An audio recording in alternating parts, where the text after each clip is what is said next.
Welcome to the Naavik Gaming Podcast, where it is our mission to explore the business and future of video games.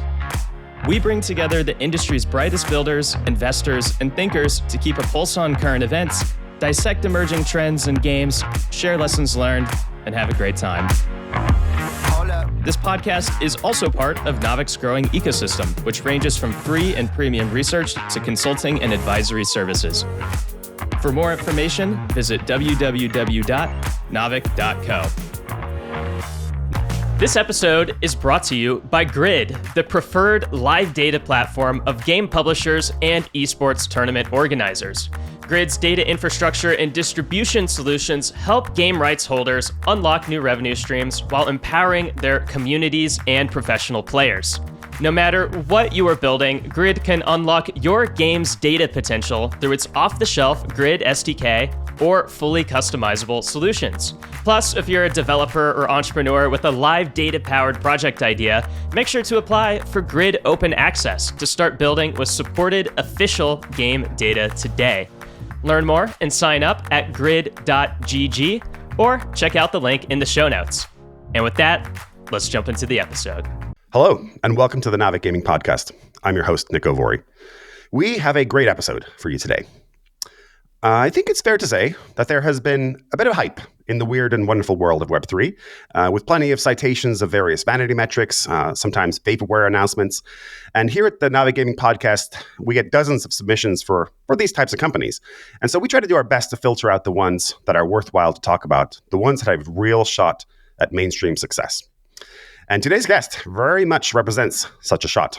Pixels.xyz is one of the largest Web3 gaming communities by user count on the Ronin network, hitting hundreds of thousands of daily active user wallets and over 80,000 concurrents very recently on March 5th. But despite these impressive numbers, if you have not heard of Pixels yet, then worry not, you are not alone. The team has kept a relatively low profile since launching in October 2023, but now the team is ready for the world to know what they've been up to, which is nothing less than the ambition to build the Zynga of Web3. And as anyone who listens to this pod knows, I love me an opportunity to talk about Zynga. So I'm very excited to welcome to the show the founder, CEO, and CTO, busy guy, of Pixels, Luke Barwikowski. Luke, welcome to the pod. Yeah, thanks so much for having me. No, it's really cool because I was a Naavik Pro subscriber for a very long time, and I was getting tons of value out of all the reports you guys built. So yeah, it's great to be on here. I'm super excited about it. Awesome. Well, it's always great to have a Naavik Pro subscriber. So, all right, with that out of the way, let's get right into it. So, Luke, I always ask our guests very upfront here, what brought you into Web3? Because everybody has their journey. Everybody has their reason for why they saw the aha moment of, ownership or tokenized economy. There's various reasons, but everybody has their moment. So I'd love to hear what your moment was. What was your journey down the rabbit hole? Yeah, I think it's like a bit of story that goes into why I'm here, just on like my own founder journey and company building journey, and then also just a general set of interest in parts of Web3 that really intrigued me. But essentially, I think the story goes, I was building in a different category before I moved into Web3 gaming. I was building with the same core tech that we have inside of Pixels right now, a virtual spaces and events company. If you know the product Gather.town, we were basically competing directly with Gather.town for a while, essentially building out these virtual persistent spaces that we would sell to enterprise companies. And what we found in the virtual spaces category before we moved into Web3 gaming was that when you give people a virtual space, if you don't have any retentive features inside of it, you don't get very consistent uses out of it. Like I think the best use case scenario that we saw inside of these virtual spaces that we were building out was some people would use it about once a week for an hour on a scheduled cadence to do like a meeting or a happy hour, different things like that. But yeah, just we knew we needed to pivot that tech.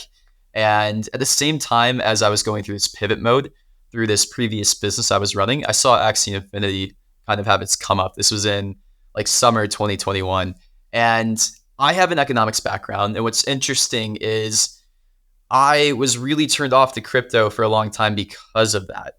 I studied economics, but all my economics professors, my focus was on money and banking in undergrad. They all hated crypto. Like I was a big fan of Paul Krugman. You can read all of his essays on why Bitcoin is terrible, essentially. And I was still in that same line of thought. So I saw the rise in 2017 of crypto and Web3, and I basically just ignored it. But then Axie Infinity came around, and I was doing a lot of research onto what they were calling virtual nation building at the time, and that was actually extremely interesting to me, where it's like this full use case of a currency being used in something that actually has value behind it, games. And I grew up playing RuneScape, so the concept of a gaming currency made a ton of sense to me already. Just anybody with that MMO experience kind of understands Web3 gaming innately because of that. And Axie's come up really inspired me to dig into more of like what is possible inside of Web3 gaming. And yeah, it just timed really well with where like my previous business was at, with this interest I had in basically building an economy ground up. I thought that was the coolest thing ever. And what's cool about Web3 to me too is it's still super blue ocean, even like 2.5, 3 years later from when we initially started. There's still so much to build inside of Web3 gaming. And the fact that there's basically no playbook was also super attractive to me. The fact that you can just go into this industry, decide that you want to build something, there's very little competition, and you can basically just start to build the grounds of this industry. So I think that's cool too. So yeah, it's a bit of like great timing. Axie Infinity's come up, and the problem space is super interesting to me. Yeah, I mean, it's a combination of two things, actually. I think it's true that there's no playbook. It's also true that there's not necessarily competition in any given category, but at the same time, there's also a lot of competition for attention in Web3. And of course, not the mainstream isn't there. So, or not yet, at least. But we're going to get into that later in the episode. So I want to hear about Pixels. I was one of those people who hadn't actually heard about Pixels. I cover this space. I look at the space, and I try to go through my newsletters and I subscribe to every Web3 newsletter out there, and I really couldn't find anything much about Pixels. And so you have been kind of quiet about what you're doing. I obviously you want to have a coming out party right now. So tell me about Pixels. What is it? What have you been doing, and why now? Coming with some of these announcements and some of these news. Yeah. So Pixels, like really quickly, is a Web3 game. If I had to describe the gameplay, it's kind of like if Stardew Valley was an MMO. We are very much a non-traditional game studio, and we don't build like it too. This is a very interesting team of, I don't want to call them misfits, but it's a non-traditional team is what I can say, to be like completely honest. And what we are most interested in is how Web3 can change user acquisition inside of Web3.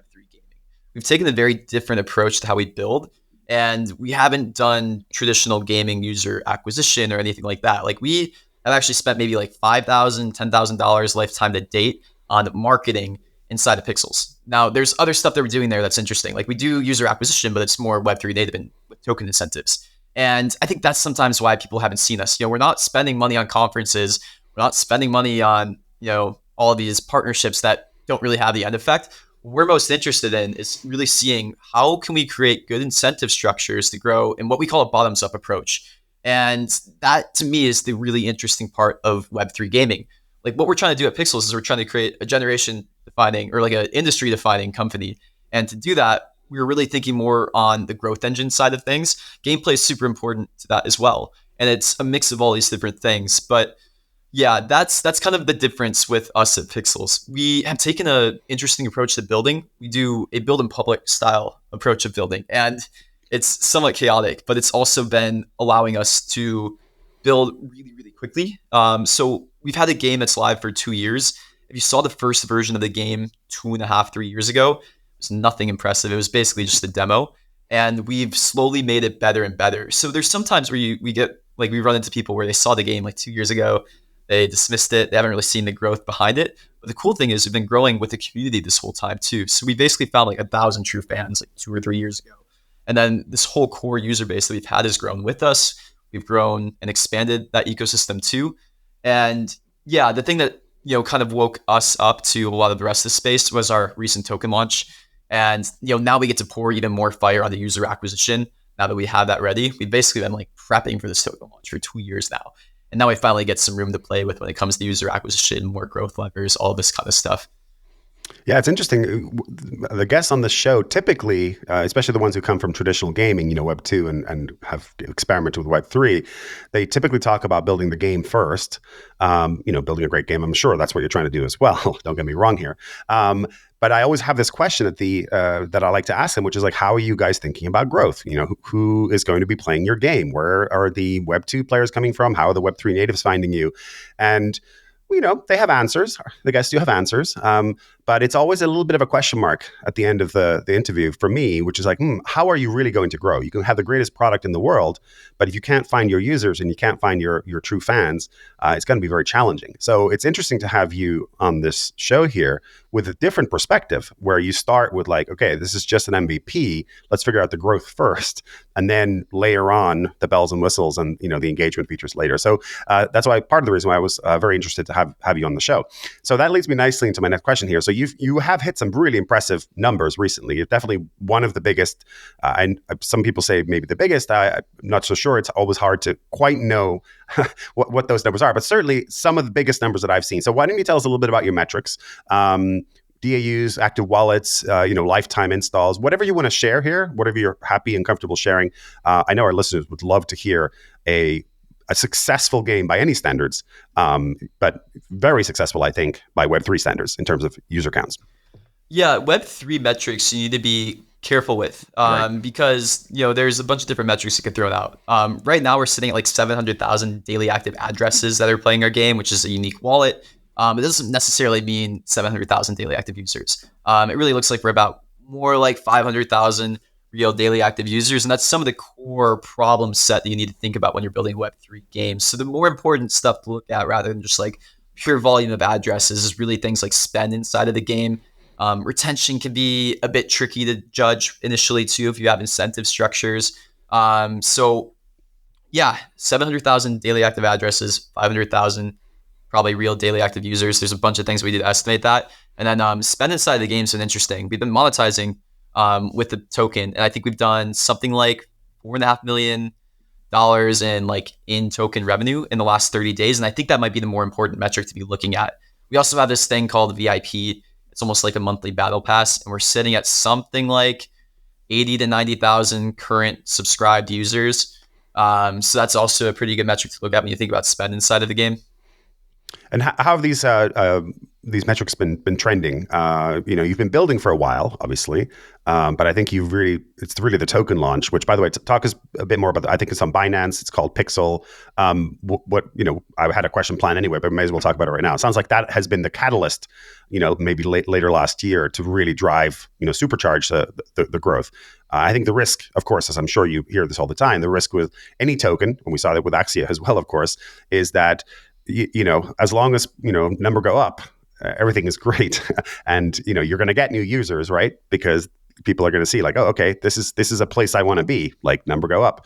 But I think the risk, of course, as everybody knows, is how sustainable can that growth be? So let's talk about your token. Let's talk about the launch. When did it happen? What was it aimed at doing? Where are you right now in terms of the roadmap for that token? What does it do for players? All the questions around tokenization. Yeah, there's a lot to dig into there. We had a token launch about a month ago now. I think it was on February 19th was the official date. We launched on Binance, and that was great. This is something that the team has been working on for a really long time. And to me, this is the key unlock in Web3 gaming. So to talk about sustainability is a really important one. And I think there's a lot of different frames to look at it.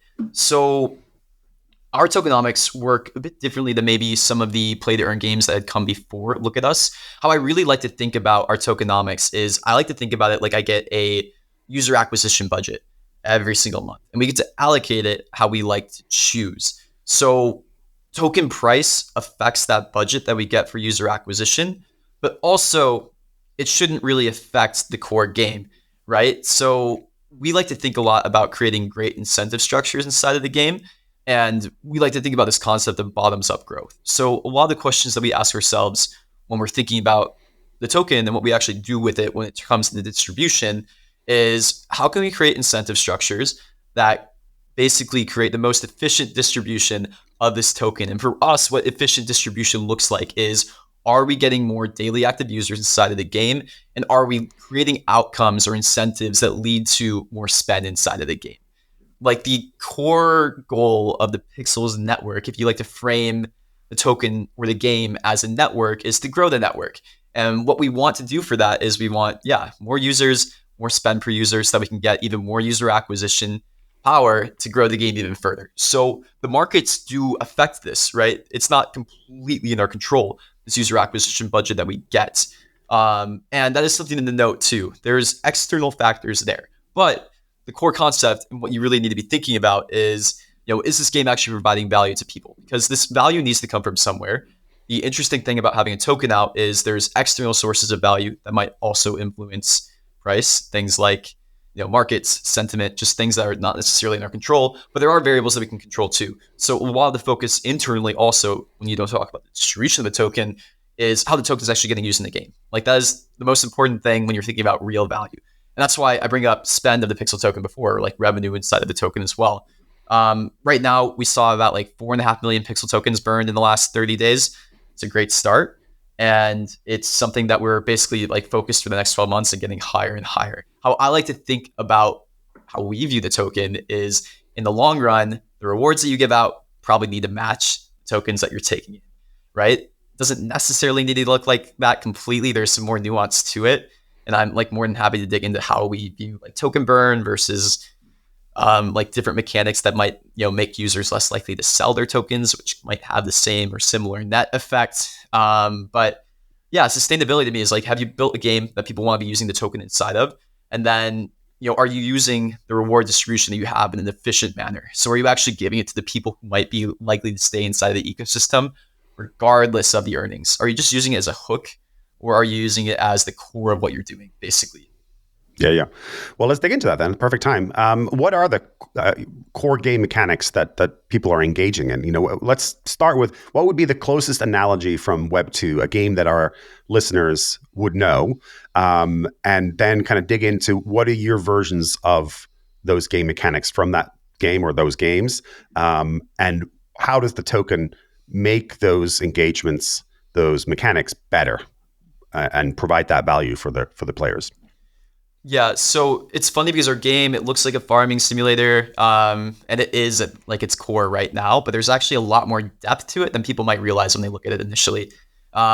It's honestly more like Diablo or like a World of Warcraft or RuneScape. Like Diablo is probably the closest analogy when it comes to game economics, or like Eve, than it is Farmville, because most of the depth inside of the game lies in its economics. Like when you see people playing, that's a lot of the decision making that they're making day to day. To me, it just makes a lot of sense in Web3 to have some kind of element of open economy. It just is one of those primitives that people in Web3 are already interacting with. And if you want to attract a Web3 audience, it makes sense to kind of lean into that direction a little bit. So when you play the game, the core of it is the system called a task board. You have to basically go to this centralized task board. It's in the store, and we give you different orders that you need to fulfill for either an off-chain currency coins or the on-chain currency pixel.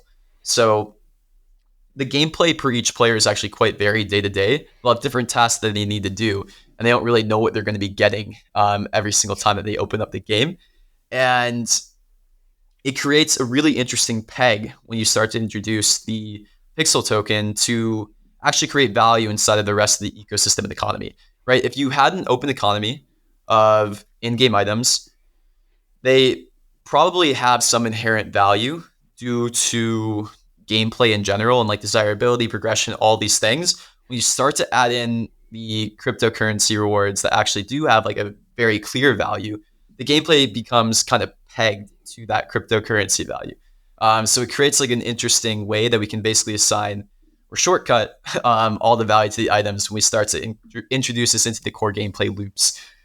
So basically these players will go through this task board, like they'll randomly get assigned some of the pixels tasks.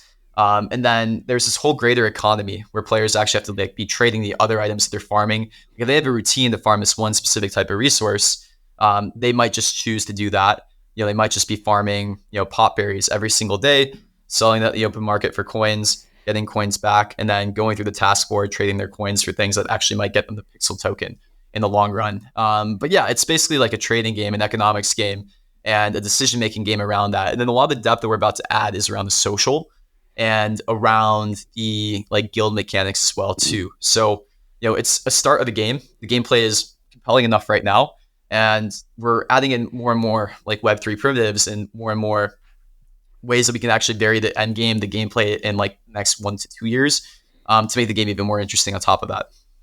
Yeah, we're going to get to the social piece, the guilds piece, which I know you're very excited by, and it's coming soon. So we're going to get that in a second here. But to me, it actually sounds very similar to an early Zynga game.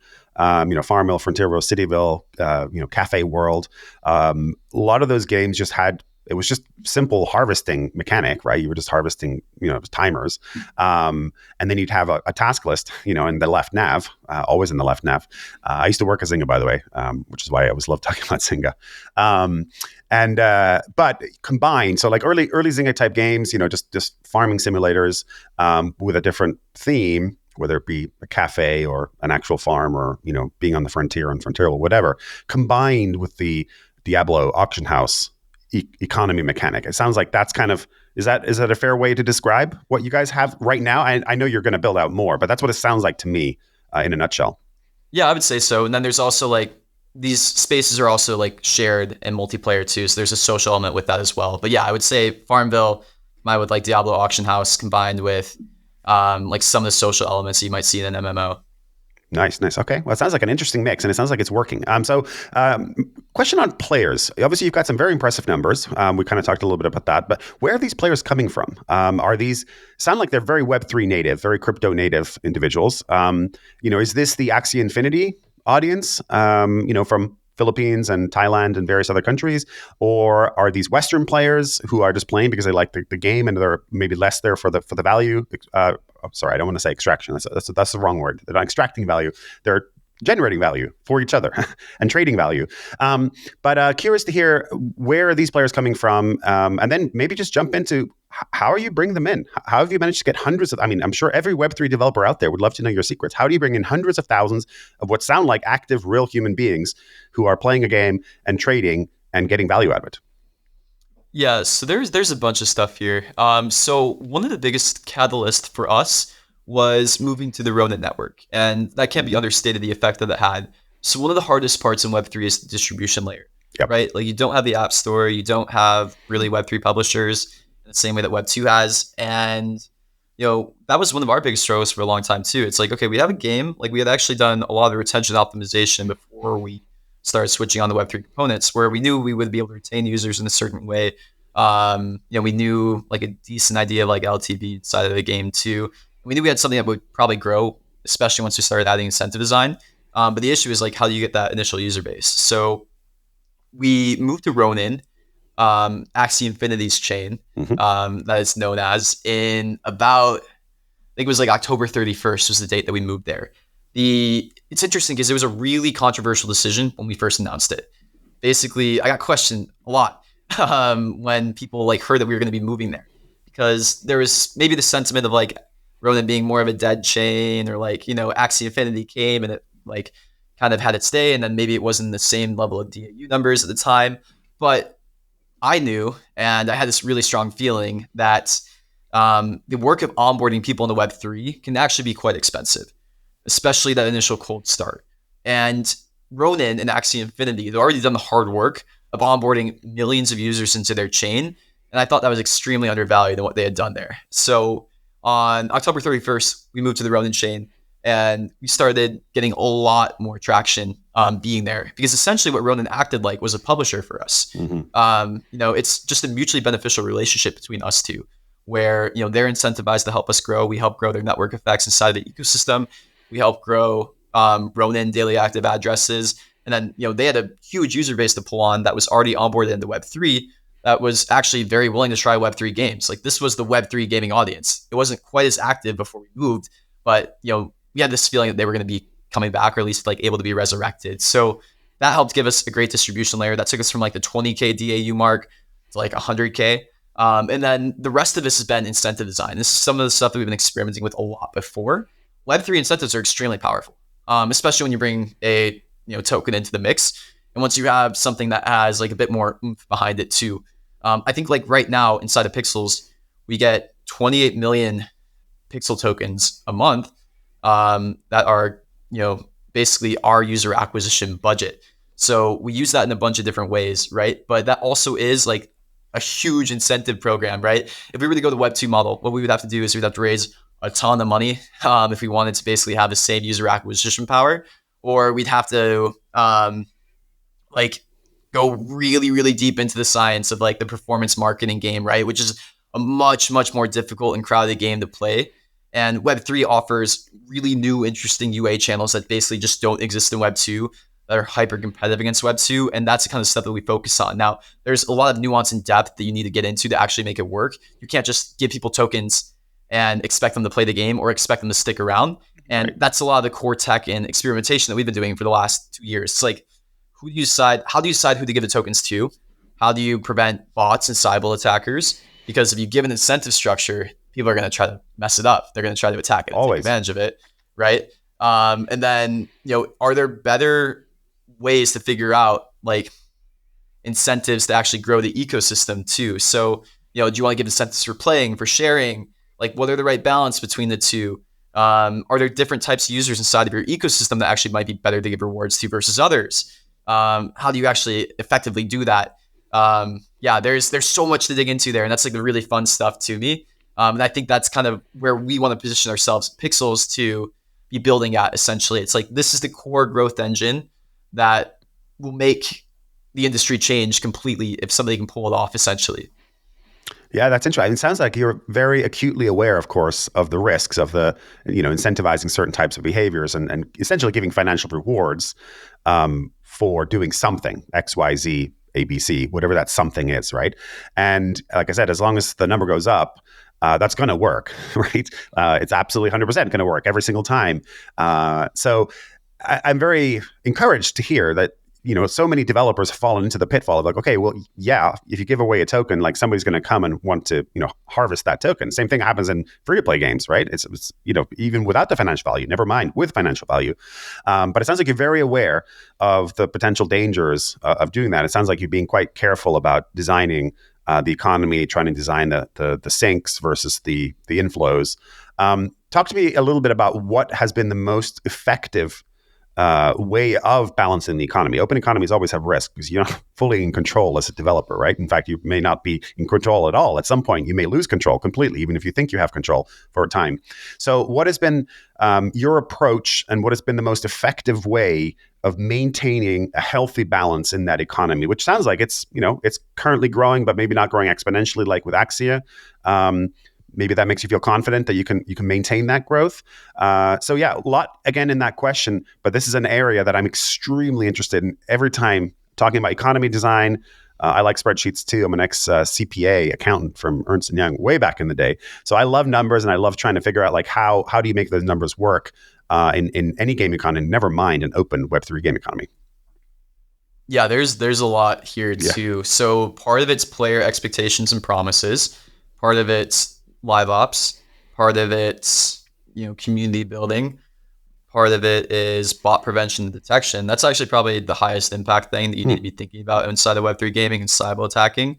If you can't figure out who are real users and who are not real users, there's no chance that you can get into the depth of the real user data.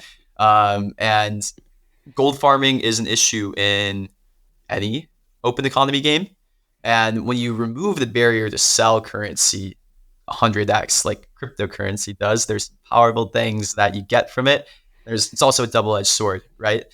Because if you remove the barrier to sell, it also makes the bot prevention detection much more difficult too, right? A bit of friction in that can be helpful for MMOs like World of Warcraft or RuneScape who are dealing with gold farming. But then you remove that barrier and you have to be much, much more on top of it. So yeah, all those other things are super important too. But the real player identification, highest impact by far in the early days. You literally can't get to the rest of it unless you have that completely under control, or at least like relatively under control. So yeah, I mean, some of the stuff that we've done for that is, I think there's like two camps that I think about when you think about real player identification. There's the hard KYC, which is a route that I think some games are going to have to go. Some games are going to have to integrate, WorldCoin, and the IML scanning, or do like ID scanning as well too, especially if they want a competitive game. It's gonna be really difficult to do it otherwise. I mean, even if you look at like some of the stuff going on in Apex Legends or Warzone, the new anti-cheats that are coming out are insane. Like I saw a bot in Warzone the other day that basically can detect when anti-cheat is turned on. The bot turns itself off for like the half second, and then it turns itself back on when the anti-cheat detection's done. Like for some of these games, you're literally going to need kernel level access to a computer if you really want to make it fully competitive and like prove a personhood. It's going to be nuts. So, that's one route that you can go. Our approach instead has been forms of soft KYC and still focusing on a free to play experience that feels a bit better. But if you do that, there's a lot of different things you need to focus on in order to actually pull this off. And then I think this is part of like the Web3, tech that you need to think about. So for us, it's like a level of like traditional bot prevention detection, which I will say the prevention side of things is quite ineffective when you have incentives in front of it. Like CAPTCHAs don't work at all. You can pay for CAPTCHAs to be done if there's an economic incentive on the other side of the CAPTCHA. People are going to be paying for them. The like detection methods of like most Web2 games, so you do like a bunch of data analysis. Like we do that, and that's quite effective. But there's an extraction time period that can happen basically. So we do a lot of like data science on the back end with all the data that we collect on these users. Like, are there repetitive actions? Are there like flows of different money going to like different accounts? Like you can look at this stuff. You can ban some bots on the back end, but there's still an extraction level that can happen. So what we like to do is we like to add 2 layers in front of that. We like to add a reputation layer, and we like to add a bit of a paywall too in front of certain economic activity. That's been doing a pretty good job of aligning incentives between real players and also giving us time to do some of the bot prevention detection. One of the most effective things was this VIB battle pass that we released, where essentially to earn more inside of the game or to actually unlock significant earnings, you need to buy a battle pass. It's only like $10 a month right now in our native token. And what this does is, one, it creates a cost to create many fake accounts inside of the gaming ecosystem, which is great because bots sometimes can afford a huge cost, even though we do see some bots try to buy it sometimes. 2, what this does is if we're able to ban a bot for an expected level of extraction, they actually come out in the red economically.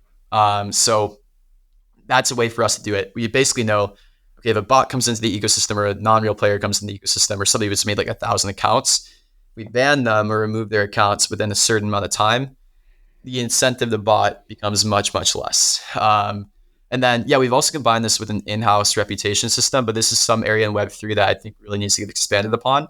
Essentially, what we like to do inside of our game is we like to look at some of the external data that you link to our accounts.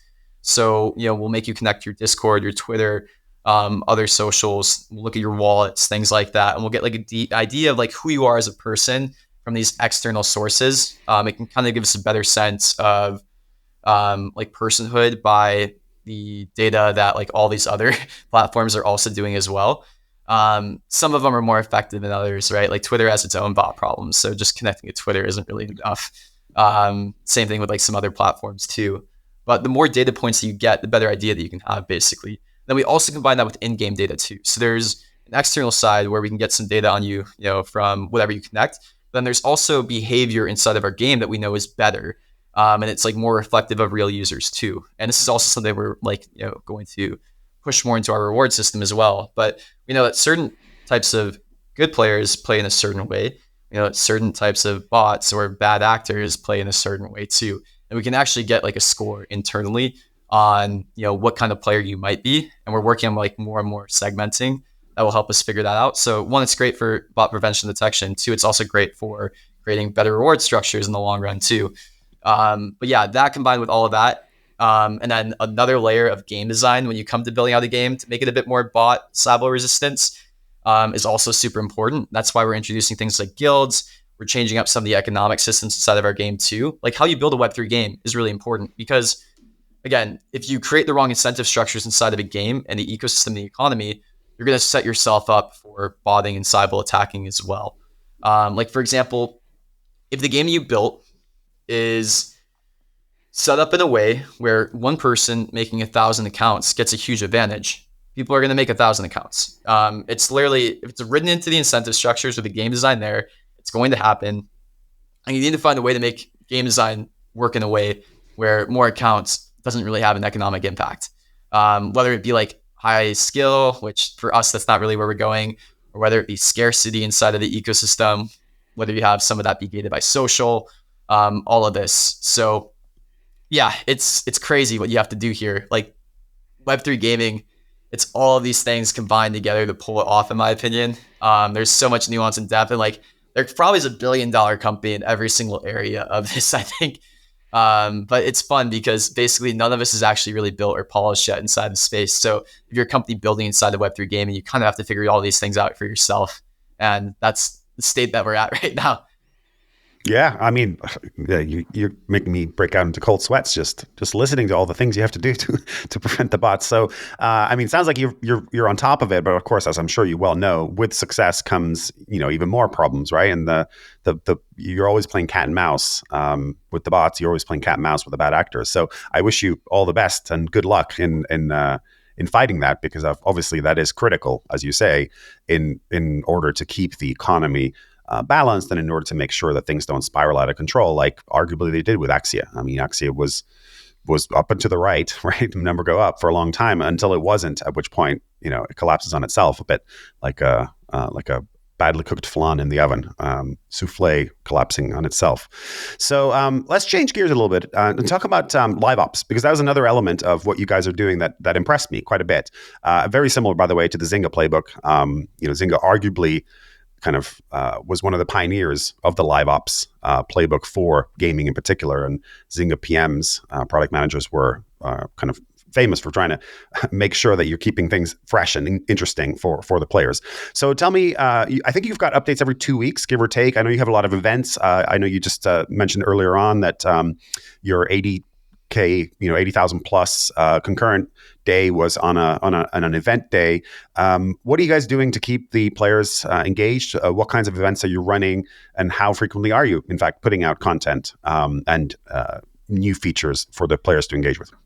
Yeah, so we take building in public to an extreme. I haven't seen many people do it to like the extent that we do it, and for us, it's a really valuable thing inside of Web3. Community building was the first thing we started doing at Pixels, even before we had a strong game, to be honest. And that's kind of the interesting stuff in Web3 and why I liked it initially as well. Like, we saw essentially growth hacks to get 1,000 true fans through dropping something like an NFT collection or any of that. And it is a really powerful thing. We dropped an NFT collection like a week or two before we launched the first demo of our game. And the live ops of Web3 is particularly interesting. We started building in public, doing updates almost every week, every 2 weeks. And we also do AMAs every single week.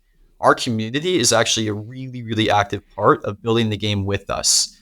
They, at this point, understand that the game is not finished. It's not super polished. And they're completely okay with that because they get to see it get better every single week. And we engage with them really actively to build out the things that they want to see inside of the game too.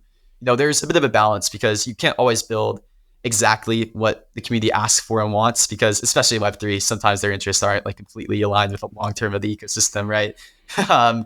But it's a funny bunch of people sometimes. But also, tell me about I couldn't picture building any other way, because there's still so much stuff inside of Web3 gaming that we have no idea will work or not, where we really prefer the iteration speed, and we really, really prefer being lean and agile. Like, we're still treating our game development like we would a startup, where we're not really going in with the perfect idea of what's going to work. And I know some game studios operate in this way. We're just the complete opposite, basically. We're, rather than trying to make like a perfect product, optimizing everything and showing it out to the world as like an act of love. Like, our act of love is actually building with the people who want to see the stuff built, and basically making the thing that they want. These updates every single week are really helpful, and also kind of fostering that sense of community and social is super important too. So we do AMAs every single week, like live streaming with our community, answering basically any question about the game development, the progress there. And we host a bunch of events inside of the game as well too. So we host energy parties inside of the game when we do AMAs. Like, people always need energy inside of Pixels. It's one of the main constraints if you play the game. So it creates this really interesting social dynamic where, there's this in-game need. We can make you kind of like listen to the AMAs with us because we host energy parties inside of the AMAs. We'll literally link the AMA in the game, so you have to come into the game, and then you get some energy inside of the game too.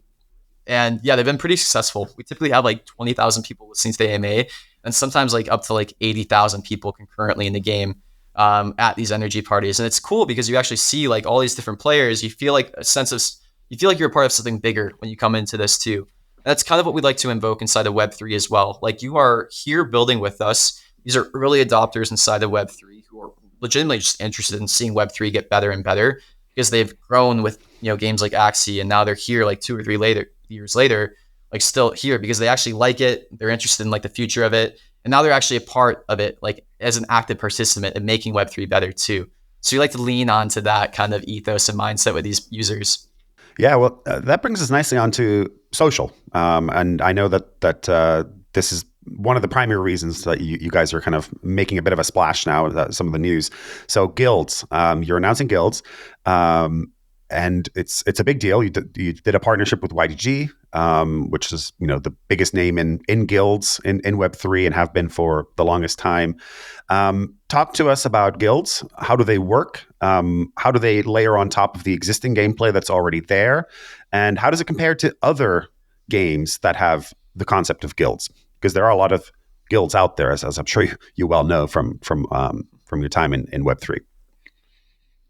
Yeah, so there's a couple things here too. One, what I like to say is like we like to think about primitives inside of Web3, and we love thinking about the features that make Web3 unique or make Web3 games potentially better than Web2 games, or at least like non-competitive against Web2 or games. So some of those primitives are things like play to earn. I think that's a Web3 primitive that like it could exist in Web2, right? Like there's no reason that somebody couldn't like create really big prize pools inside of a Web2 game and then offer incentives like that. We do see that a lot of the times, but it's 10 times easier inside of Web3. Guilds is one of those Web3 primitives, which I find very interesting, where there are guilds inside of Web2 games. That's super normal in Clash of Clans, in games like World of Warcraft or RuneScape. Like these are all like pretty essential parts of the gameplay. But then Web3 offers like a new twist on it that is a bit interesting. The other thing that we saw as a Web3 primitive was SocialFi. And there's all these things that like, it's really easy to criticize these primitives inside of Web3 because they didn't work in the first iteration. What we like to think about is, is this actually something new inside of Web3? And is there a way to make this work? Or is there something interesting here that we can take inside of our game and ecosystem and, use in here? So SocialFi and Friend Tech was one of those things I saw last summer that was really interesting to me. The concept of bonding curves and the idea behind it, basically creating like this really interesting aligned incentive and structure to, bring in creators or people who might help grow in the ecosystem and, have incentive alignment there. So guilds played that role inside of some of the early Web3 games, right? You had a guild come into the ecosystem. They actually helped onboard tons and tons of people into Axie Infinity. So when I'm thinking about growth inside of our game and ecosystem, these two things together actually seem pretty interesting. We started thinking about, how can we create more incentive structures to help our user acquisition be like 10 or 100x, right? Like, can we create systems where people are helped to incentivize to do UA for us? And yeah, that's what drew us into actually like figuring out, is there a version of Guilds 2.0 inside of Web3? So for us, what that looks like, and we'll see how well this works. We're gonna have to iterate and adjust it a ton because there's so much depth and nuance here, and like a lot of iteration, experimentation needs to get done. Is we're basically combining SocialFi and guilds and Web3 gaming all together in this one feature that we're calling guilds. How it works is essentially there are now guilds inside of Pixels that will be integrated into the gameplay. There's a lot of really interesting end gameplay that we're going to be adding in the next 2 to 3 months around guilds as well too. But in order to join a guild, you have to essentially pay Pixel and you join it on the bonding curve. So what this does is larger guilds become more expensive to join. And newer guilds actually have a much cheaper price to join too. And these membership prices are split between us and the guild leaders as well. So there's a couple things that are going on there. One, it creates better long-term guild competition. Essentially, if a guild is not providing value to the end users in the justification of that high membership price, you would hopefully expect to see more guilds form with lower membership prices, right? So this creates an interesting competitive landscape inside the guilds, inside of the ecosystem. So you don't have like one super guild essentially. Two, what this does is creates that great user acquisition incentive alignment. There's a split on the fees. Guilds are more likely to go out and like help create like incentive programs to join their guild, which helps us in the long run. And then three, what we're doing when we integrate this into gameplay too is it creates really interesting self-governance when it comes to resource distribution inside of the game and ecosystem. So along with all of the like new interesting gameplay that might form with this kind of stuff, we are introducing like new types of resource generation that are kind of tied to the guilds. So one of the big changes that we're making inside of the game in the next month or two is changes to the resource generation inside of the game. Right now, just like we were talking about this whole bot thing, when you come into the game, basically anybody can farm on a plot of land inside of Pixels. So if you have a piece of farmland, you can have like 10,000 people on your farmland, and that might be like 10,000 amount of resources getting generated per piece of land every single day. Change that we're making now is that on farmland and on soil inside of the game, only one person can farm on it at a time. So this is interesting, like crazy scarcity that didn't exist in the game before. But what this does now is we can actually tie some of the more valuable resources to this scarcity as well, and create really new, interesting social gameplay dynamics. We link this into the guilds. So one thing this does is with the resource generation and therefore the pixel generation, it's almost self-governed by guilds now, where if there's a bot that's coming onto guild land and taking resources in this guild's land, now they're taking resources away from the guild. It is zero sum in this situation now. It's not like more and more resources getting created inside of the game. So the game is going to become much more social now, where guilds are going to kind of self-manage resource creation and distribution. And that's the stuff that we're interested in. Basically, it's like a form of Cybele resistance gameplay where the bot detection is almost kind of decentralized into the guild's hands. It's creating better incentive alignment when it comes to resource distribution inside the game. And I also think it just adds more fun and interesting gameplay dynamics. Like if you ever played EVE Online, that's kind of like a great guild system that we're interested in. Like we want backstabbing, we want like a lot of the social dynamics that come with the guild system inside of EVE Online. And yeah, I think that's kind of the end goal. So yeah, it's a new Web3 primitive. It unlocks new types of gameplay.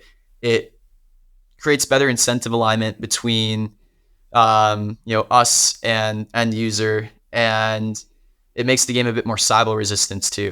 So yeah, it's interesting. There's gonna be a lot to pull off. It's gonna be so chaotic for the next couple of months. I was gonna say it was one hell of an experiment. It's one hell of an experiment, and I love it. I love the audacity. I mean, this is part of what makes Web3 so much fun is you get to try crazy things, and some of them are going to work, and some of them are not. And but it sounds like you've got a pretty strong thesis around what hasn't worked in guilds in Web3 so far, and what might make it work with what you guys are doing.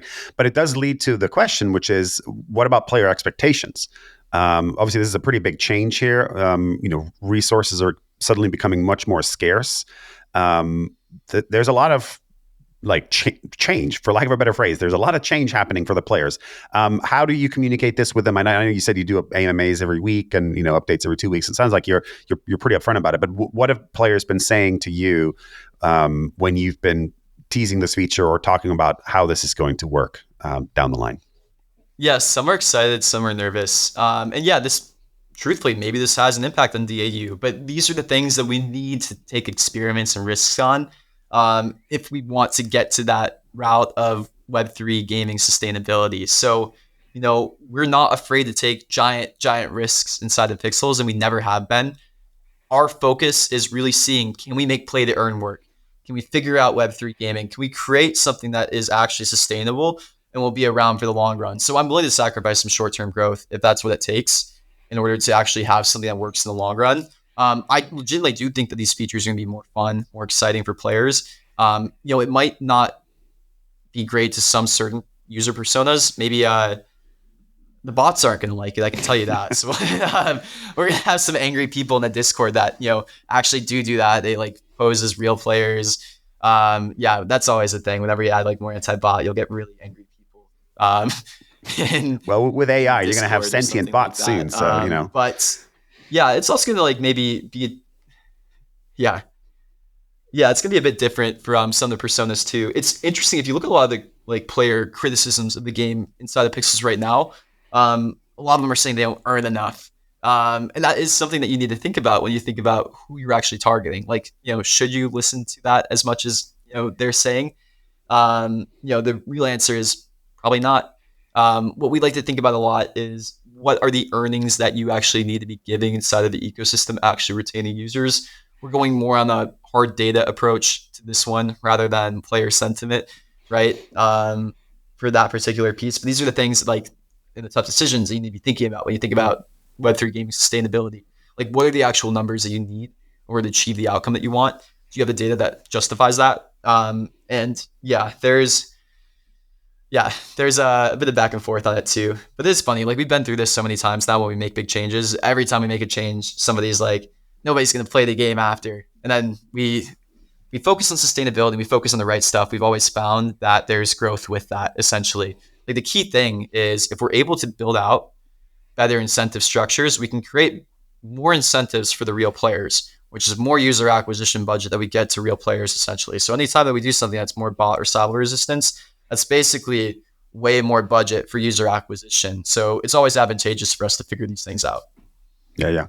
I mean, kudos to you for leaning into play to earn, by the way. We haven't talked about this very much, but as I'm sure you well know, play to earn got a pretty bad name, and most Web3 developers actually kind of hid away from it, said, no, we're not play to earn, we're play and earn, or we're play and win, or, there's a lot of euphemisms for that. And I actually like how refreshing it is to hear from you that, like, no, you are play to earn.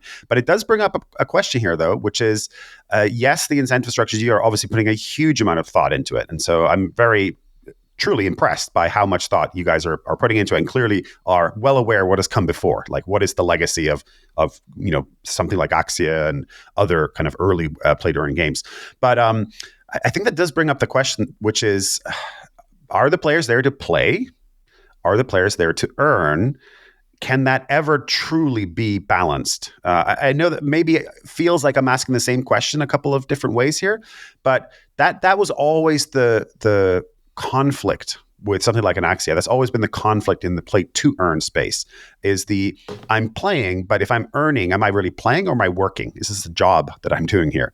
So just want to kind of get your take on that. Just again, kudos for leaning into play to earn and saying, I'm trying to figure this out. Like, nobody has figured it out. We're trying to do that. Absolutely.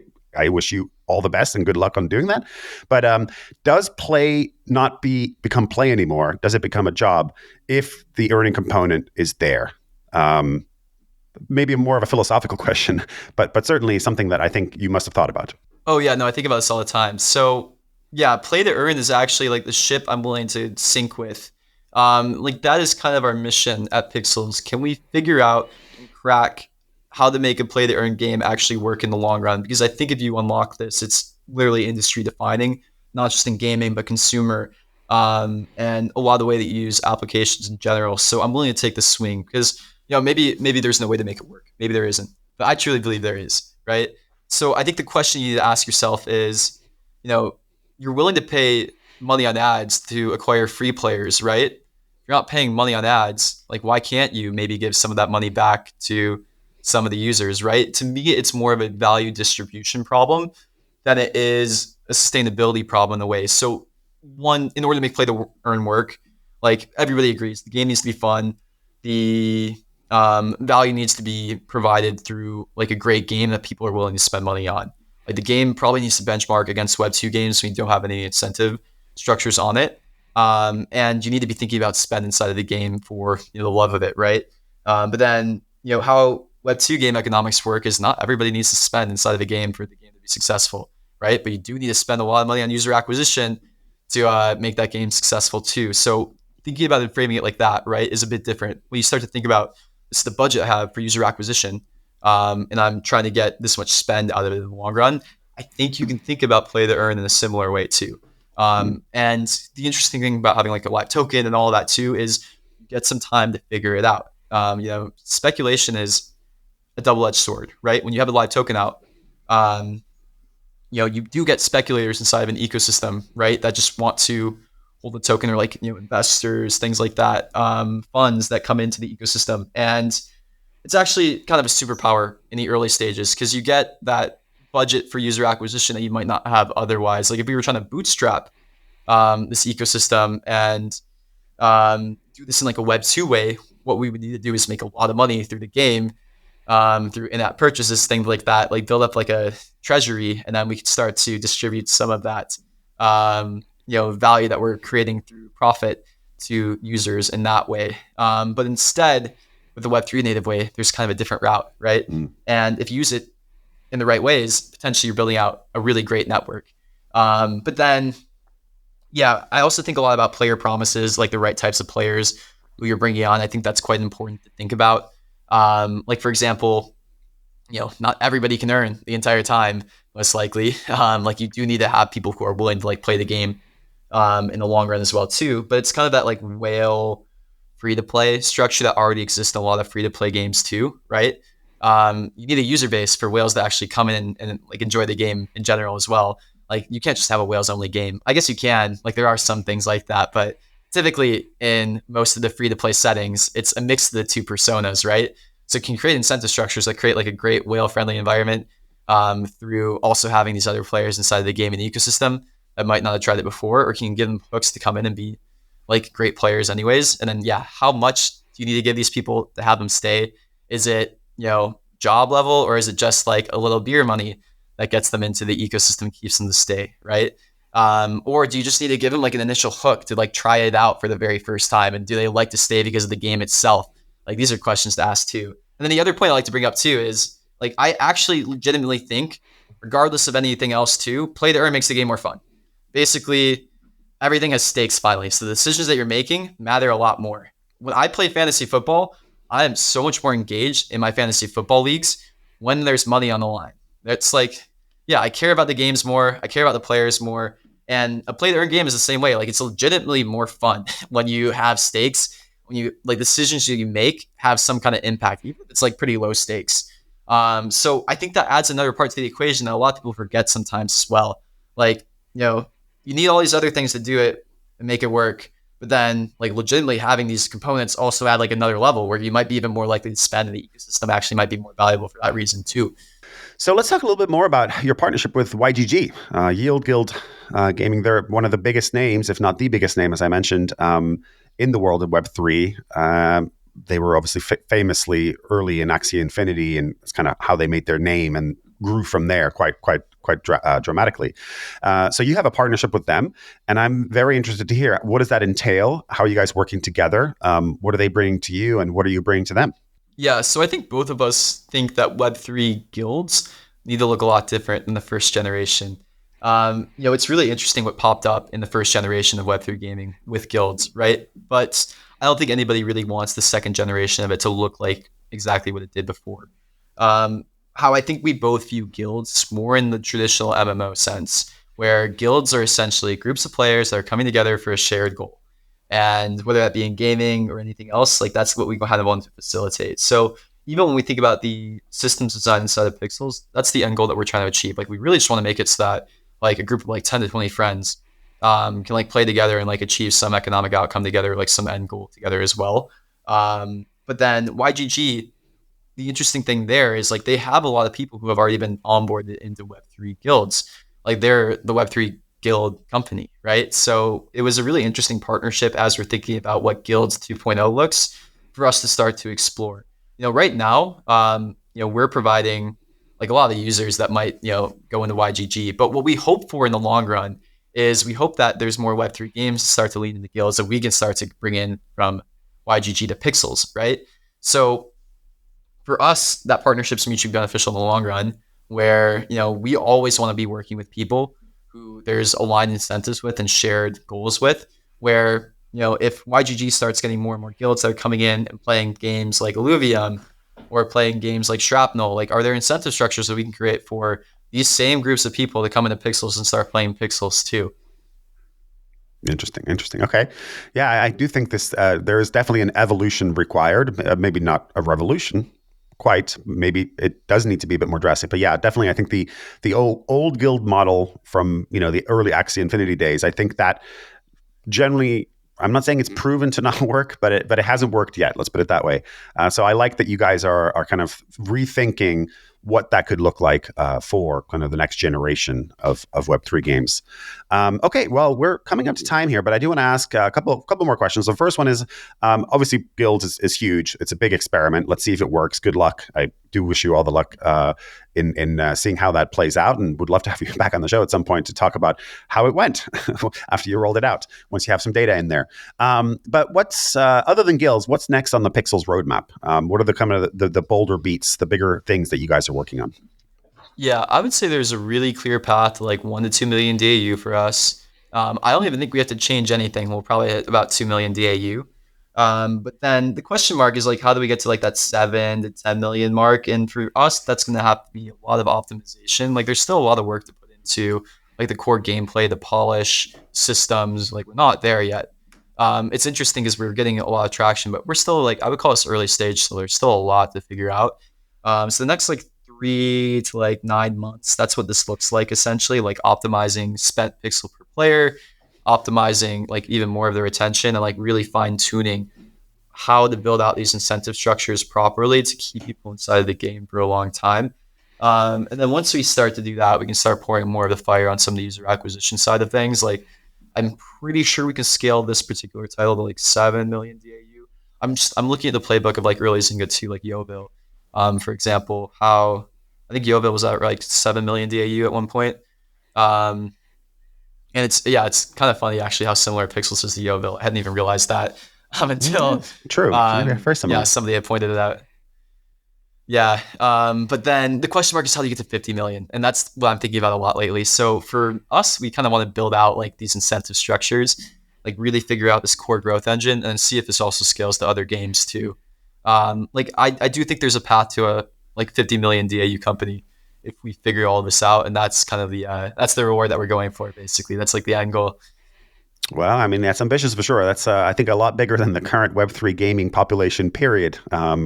So a lot of onboarding needs to happen from Web 2 into Web 3, and of course, with incentive structures, you can do that, right? People will come. They'll come for the money, come for the earn, stay for the play. Maybe, I don't know. We'll see how that plays out. But definitely curious to see how it does play out and how you guys progress against that roadmap and that very bold vision of 50 million Web3 players just in a single title. I think. Are you talking about single title, or are you talking about kind of the more broad network that you guys are trying to build here?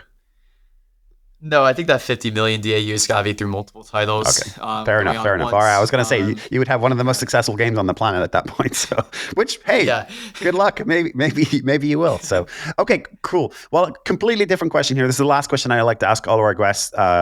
What 3 games are you playing, or what 3 games are you most excited by at the moment? And they can be Web 2, Web 3, mobile, console, PC, whatever. Yeah, it's funny. The games that I like are more walking simulators or like sailing-oriented games. I just started playing Subnautica, which is not a walking simulator, but it feels like it. It's just a diving simulator. But I love that game lately. It's just like more of an escape for me where I can go out and just like chill out and explore some cool environments. I still play a lot of Vampire Survivors. Like I'm into like also casual quick games like that. And then, I've been playing games with friends. It's more like Civ. Or strategy games like that. Nice. All right. Well, very, very different taste to most of our. So far, every one of our guests has said Baldur's Gate 3 is one of their favorite games, and good to hear that we have some more eclectic titles in the mix there as well. All right. Well, that is a great place to end today. Luke, I just want to say thank you so much for coming on the pod. It was an absolute pleasure. Yeah, thanks so much for having me. This is great. Yep. And a big thank you, as always, to all of our listeners. We'll be back next week with more interviews, more insights, and more analysis from the weird and wonderful world of Web3. So until next time, friends, stay, why not, crypto curious, and feel free to send questions, guest recommendations, and comments to me. My email is nico@navic.co. If you enjoyed today's episode, whether on YouTube or your favorite podcast app, make sure to like, subscribe, comment, or give a 5-star review. And if you want to reach out or provide feedback, shoot us a note at podcast@navic.co or find us on Twitter and LinkedIn. Plus, if you want to learn more about what Navic has to offer, make sure to check out our website, www.navic.co. There, you can sign up for the #1 games industry newsletter, Navic Digest, or contact us to learn about our wide-ranging consulting and advisory services. Again, that is www.navic.co. Thanks for listening, and we'll catch you in the next episode.